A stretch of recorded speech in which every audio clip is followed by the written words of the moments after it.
प्राचीन परंपरा को निभाते हुए कैलाश जी ने किराना दुकान पर ग्राहकों को सामान तोल कर दिया। इंदौर के नंदानगर में काकी की किराना दुकान पर शनिवार को पत्रकारों का तांता लगा रहा। हर कोई पत्रकार काकी की दुकान के बाहर उस शख्स का इंतजार कर रहा था जो अपनी परंपरा के अनुरूप किराना दुकान पर बैठकर न केवल किराना सामान तोलते हैं बल्कि सामान का पैसा लेकर अपनी माता पिता की परंपरा को भी निभाता है। जी हां, हम बात कर रहे हैं इंदौर कद्दावर भाजपा नेता एवं मध्य प्रदेश शासन के नगरीय प्रशासन मंत्री कैलाश विजयवर्गीय की। भाजपा के एक पार्षद से अपने राजनीतिक करियर की शुरुआत कर भाजपा की केंद्रीय राजनीति में अपनी दबंगता, योग्यता और राजनीतिक सूझबूझ से इंदौर का गौरव बढ़ाने वाले कैलाश विजयवर्गीय ने धनतेरस के मौके पर अपनी प्राचीन किराना दुकान में ग्राहकी के साथ पत्रकारों से भी चर्चा कर उनके सवालों का जवाब भी दिया। प्रस्तुत है एक रिपोर्ट। ब्यूरो रिपोर्ट प्रकाश महावर कोली। अब लज्जत होती नजर आ रही है, कहीं मर्डर है, अभी किन्नरों का मामला देखा, इसके पहले कहीं और। तो वैसे दीपावली बाद कोई ऐसा सख्त एक्शन शहर को लेकर? देखिए, आपसी रंजिश में इस प्रकार की घटना होती है ना, उसको लॉ एंड ऑर्डर से नहीं जोड़ सकते। जैसे किन्नरों का आपसी विवाद है, उनके क्षेत्र का विवाद है, कुछ उनकी लड़ाई है, तो इससे लॉ एंड ऑर्डर तो बिगड़ जाता यदि प्रशासन ध्यान नहीं देता। प्रशासन ने दोनों समूहों से बात की, तो बात करने के बाद लगा कि जो दोषी है उसके खिलाफ कार्रवाई। Point number 1।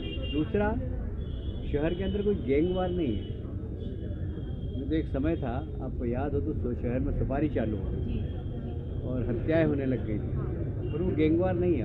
अब इतना मेट्रो सिटी है, व्यक्तिगत दुश्मनी से थोड़ा सा कोई मर्डर हो जाते हैं, ये भी नहीं होना चाहिए। हम तो ये कहते हैं, और हो जाते हैं, उससे ये नहीं कह सकते कि लॉ एंड ऑर्डर ख़राब है।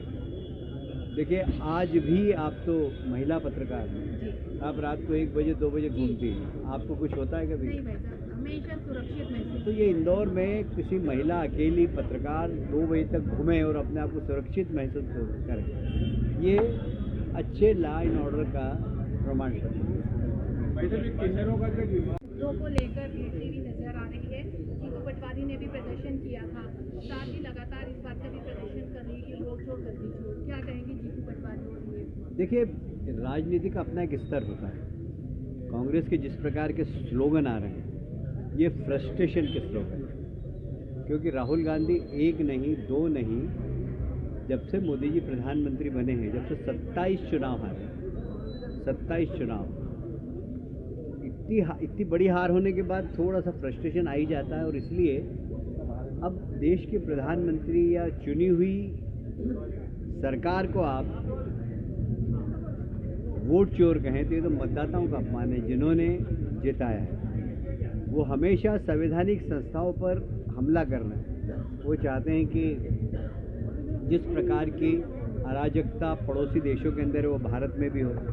भारत में कभी भी नहीं हो सकती है, क्योंकि अभी राहुल गांधी ने भारत को समझा ही नहीं। वो भले ही कितना भी पैदल घूम लें, और समझने के लिए दिमाग की आवश्यकता होती है। और उनके आसपास भी जो टीम है, मेरा ख्याल है कि सही टीम नहीं है। और हमें गर्व है कि हमारे नेता नरेंद्र मोदी जी ने देश को बहुत आगे बढ़ाया। आज पूरी दुनिया उनकी बात सुनती है। भारत को कोई आँख नहीं दिखा सकता। भारत एक ताकतवर देश बन गया, उसका श्रेय जाता हमारे देश के प्रधानमंत्री। और इसलिए हमने हमेशा नेशन फर्स्ट की राजनीति की है। हम भाजपा के कार्यकर्ता हैं, पर हम बात करते हैं नेशन फर्स्ट। देखिए, काकी जी की सिर्फ दुकान ही नहीं है, ये एक तरीके से हमारे नंदानगर परिवार का एक तरीके से मिलन केंद्र है। और हम यहाँ तीसरी पीढ़ी हैं हम लोग। मेरे बाद की पीढ़ी भी यहाँ पर आ रही है और मुझसे मिल रही है। अभी आपने देखा, एक यादव परिवार की बहू अभी आई थी, वो तीसरी पीढ़ी है। और हमने कभी यहाँ पर पार्टी बेसिस पे काम नहीं किया।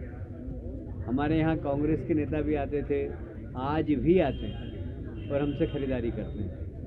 और ये नंदानगर हमारा परिवार है, और इस दुकान को उतना ही समय हुआ जितनी मेरी उम्र है। और ये हमारी माताजी और पिताजी ने इसकी शुरुआत की थी, और वो हमेशा कहते थे, बेटा सब कुछ जितने भी बड़े हो जाओ, अपनी दुकान माता को मत भूलना। तो मैं हर वर्ष आता हूँ, दुकान पे बैठता भी हूँ, ग्राहकों से मुलाकात भी हो जाती है मेरी, और साथ में बीच बीच में हिसाब किताब भी देखता रहता हूँ। मेरा छोटा भाई विजय वह सब इसको देखता है, पर उससे हिसाब किताब भी पूछता रहता हूँ। तो कुल मिलाकर ये हमारी दुकान है, ये हमारी जीवनदायिनी है, और मैं कहीं पर भी पहुँच जाऊँ, पर इस दुकान पर बैठना, दुकानदारों से, ग्राहकों से मिलना, ये कभी नहीं भूलता। मुझे गर्व है कि मैंने अपना सार्वजनिक जीवन एक छोटी सी दुकान से प्रारंभ किया था, जहाँ हम दूध, चाय की पत्ती और शक्कर और गुड़ बेचते थे। उस समय शक्कर तो गरीब लोग खाते ही नहीं थे, गुड़ ही खाते थे। तो गुड़ और चाय की पत्ती, पहले 5 पैसे की गुलाब छाप चाय की पत्ती की पुड़िया आती थी, और दूध आता था। तो ऐसे 5 पैसे की और एक पुतली छाप भी आती थी, और एक गुलाब छाप चाय आती थी। 2 चाय हम बेचते थे, गुड़ की पुड़िया बांधते थे। अब 90% पैकिंग माल जाता है, एकदम दुकान के सिस्टम में चेंज हो गया।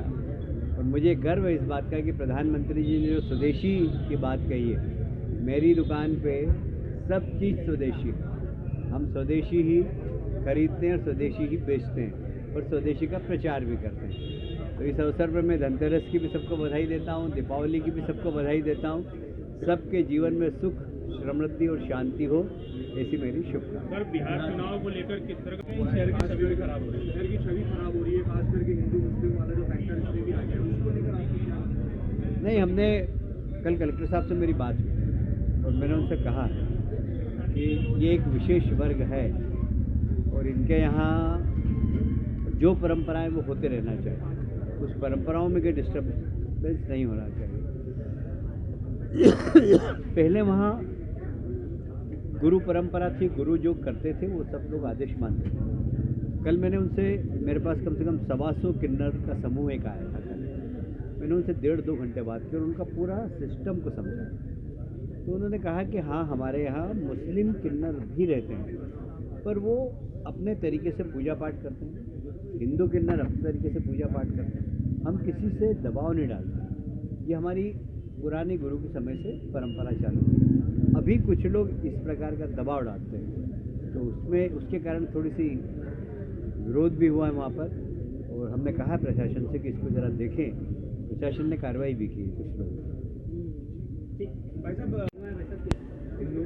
देखिए, मेरी विधानसभा की बच्ची थी एक, और बहुत छोटी उम्र थी, तो इसका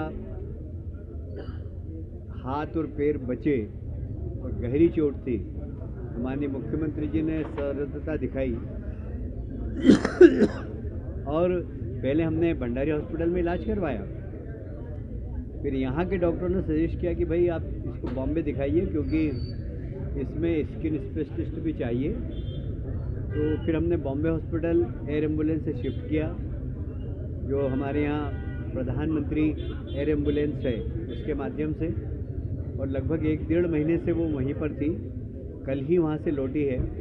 हमारे कार्यकर्ताओं ने उनका सम्मान भी किया, और मैंने भी मुख्यमंत्री जी को धन्यवाद दिया कि उस बेटी को एक तरीके से नया जीवन मिला है, और ये नया जीवन देने का सौभाग्य भारतीय जनता पार्टी के मुख्यमंत्री, और थोड़ा सा मुझे भी इसका लाभ मिला, क्योंकि मेरे विधानसभा की थी तो मैंने ज़्यादा चिंता की। वहाँ बॉम्बे से भी मैं डॉक्टरों से परिचित था, अभी लगातार उनसे भी बात हो रही थी मेरी, और अभी फिजियोथेरेपी की आवश्यकता है, तो वो भी हम यहाँ पर व्यवस्था कर दें।